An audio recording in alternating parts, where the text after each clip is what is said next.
Moïse Katumbi, on pouvait lui donner un peu de chance. On pouvait écouter un autre son de cloche quand il était gouverneur.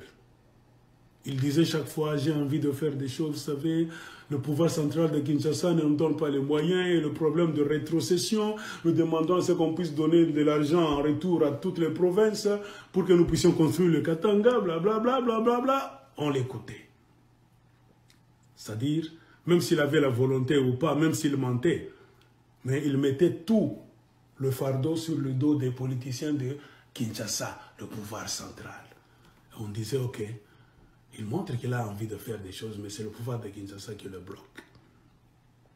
Jusqu'à ce qu'il a démissionné, il est devenu indépendant, plus dans PPRD, du moins selon la forme, et il a commencé aussi à faire la course à la présidence.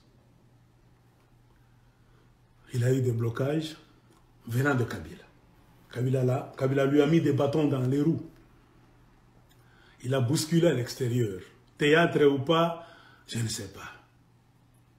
Moïse Katumbi n'a pas su présenter sa candidature à la présidence. Il était obligé avec les autres politiciens d'aller dans les négociations, de chercher un candidat commun.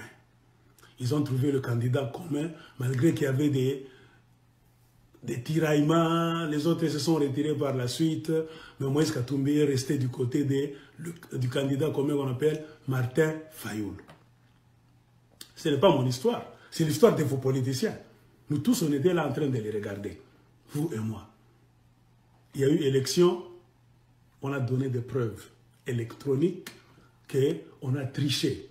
Kabila s'est imposé, Chadari a échoué, Félix Sekedi a échoué. C'est Martin Fayoulou qui a réussi. Et comme Martin Fayoulou ne répond pas donc à la stature d'un politicien qui va protéger Kabila, parce que Kabila joue sur sa survie politique, physique, économique. Il a peur que, vu le mal qu'il a déjà fait au Congo, qu'il puisse être arrêté, emprisonné et qu'on puisse faire des enquêtes pour donc retourner au Congo toute la richesse, tout l'argent que Kabila a déjà volé, en collaboration avec ses amis Kagame et tout ça. Et Museveni, ils ont jugé bon d'ignorer la volonté du peuple congolais. Ils ont donné la présidence à Félix. J'avais fait une vidéo, j'avais dit, j'ai eu des informations venant d'un journal ougandais. Félix Sekedi avait fait des voyages en Ouganda et au Rwanda. Avant même les campagnes, les élections, tout ça, ça sentait déjà l'odeur du soufre. C'est-à-dire, c'était l'homme de l'ombre. Kagame, Kabila et Museveni s'étaient déjà choisi un homme qu'ils allaient mettre là par la force pour protéger leurs intérêts. C'est comme ça que Félix Sekedi, on lui a donné la présidence. Moïse Katumbi s'est levé. Il a fait le tour de quelques pays africains avec sa mallette diplomatique dans laquelle il y avait les résultats des élections. Moi, je ne l'ai pas poussé, c'est lui-même qui faisait des tours. Moïse Katumbi a bien parlé qu'il y a eu tricherie. Et puis par la suite, il s'est tué. Et un jour, on l'a appelé là-bas, dans une émission sur France 24 RFI, on lui a posé la question. Tu veux rentrer au pays? C'est comme si tu viens maintenant de relâcher l'histoire de revendiquer la victoire de Fayoulou. Est-ce que Fayoulou a gagné les élections, oui ou non? Il fallait voir Moïse Katumbi a marmonné là-bas. Le journaliste a insisté, oui ou non, Fayoulou a gagné les élections. Moïse Katumbi a esquivé cette question-là. Il n'a pas donné de réponse claire. Oh, vous savez, on a proclamé tout ça. Mes chers amis, vous qui dites que nous sommes des tribalistes et des haineux, moi, c'est à partir de ce jour-là que j'ai vu que Moïse Katumbi est acheté aussi. C'est un aventurier. Il fallait le mettre un peu de côté. Il est rentré au Congo. Sa compagnie MCK, qui était fermée par Kabila, compagnie de minières, on a réouvert ça. Moïse est en train d'exploiter les minéraux. Il est là et il dit, il veut maintenant faire ce qu'on appelle une opposition républicaine. Mes chers amis, ne soyons pas idiots. Est-ce qu'on peut faire une opposition républicaine dans un pays occupé? Dans un pays là où les Congolais ne maîtrisent pas les institutions. Dans un pays là où la loi n'existe pas. Dans une jungle, il n'y a pas d'opposition républicaine. Dans une jungle comme le Congo, il faut la résistance, et au Congo, et à l'extérieur du Congo.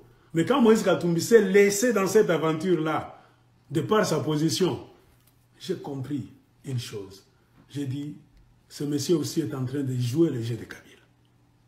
Sans franc et honnête. C'est à partir de ce jour-là, j'ai dit que même toutes les excuses qu'il donnait quand il était gouverneur, que j'ai envie de faire ceci ou cela, mais c'est le pouvoir de Kinshasa qui me freine. Non.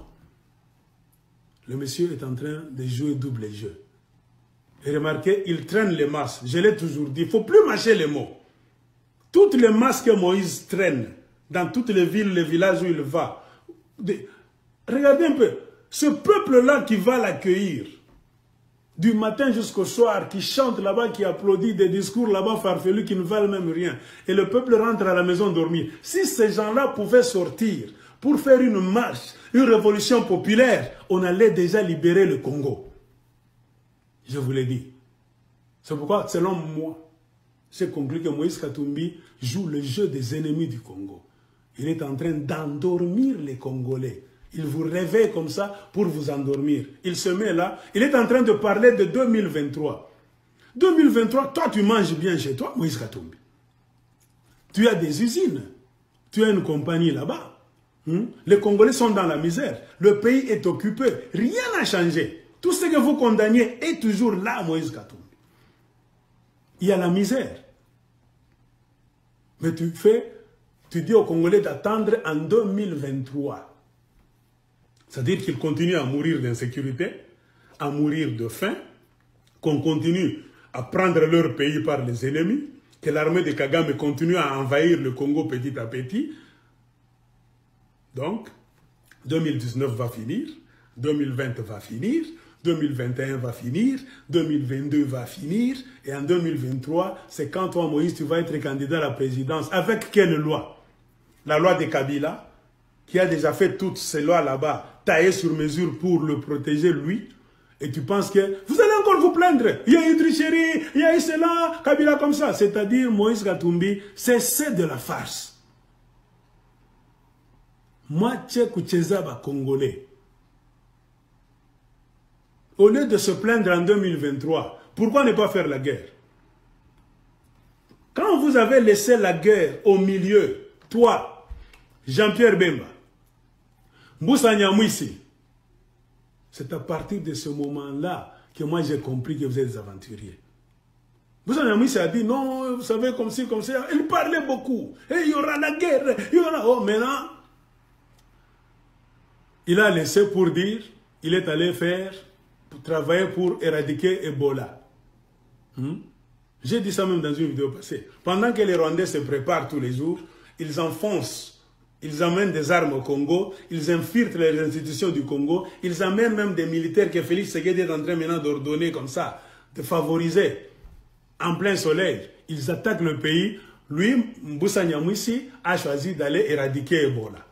C'est-à-dire, si Ebola vous tue, lui il va arrêter Ebola, mais que les armes de Kagame continuent à vous tuer. Et Moïse Katumbi, lui, il est calme, il ne fait que condamner. Nous condamnons les meurtres de terre. Mais les ennemis sont en train d'entrer. Les ennemis sont réalistes. C'est ce que les Anglais appellent réalistique. Vous rêvez encore, votre politique de rêve.